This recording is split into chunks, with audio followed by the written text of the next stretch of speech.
L'année 2022 n'a pas été simple pour Anne Hidalgo, qui a essuyé un échec monumental à l'élection présidentielle et qui continue de faire l'objet de nombreuses critiques.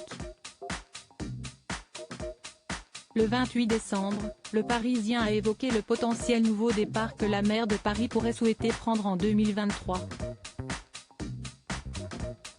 Mais en attendant, ses adversaires en politique en profitent pour tacler ses différentes erreurs de parcours, à commencer par Geoffroy Boulard.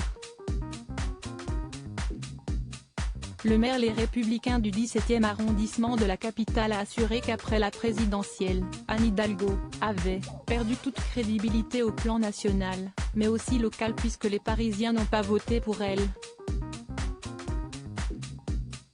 Cash, celui qui est également vice-président de la métropole du Grand Paris, a estimé que son score à Paris, 2,18%, note de la rédaction, l'a considérablement fragilisée et que les attaques verbales et interpellations publiques dont elle a fait l'objet lors de ses récentes sorties sont très inquiétantes.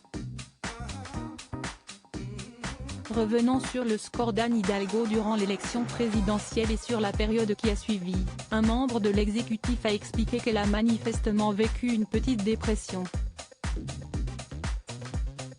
Supérieure à Anne Hidalgo, Emmanuel Macron, Valérie Pécresse. Voici le métier des candidats à la présidentielle 2022 avant de se lancer en politique. Une maire qui s'agaçait pour un rien après l'élection présidentielle. Ça a été très dur pour elle en juin et jusqu'à la rentrée. On la sentait ailleurs et fébrile, a appuyé un adjoint, tandis qu'un membre de son entourage a insisté sur la peine qu'elle a semblé avoir à se relever de son échec. Elle était à fleur de peau et s'agaçait pour un rien. C'était très difficile.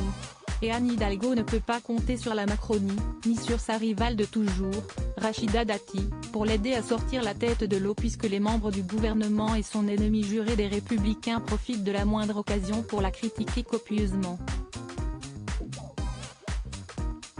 En attendant, la maire de Paris se tourne vers la préparation des Jeux Olympiques de 2024, pour tenter de rebondir, en parallèle de ses grands projets stratégiques sur la transition écologique, comme le note son entourage.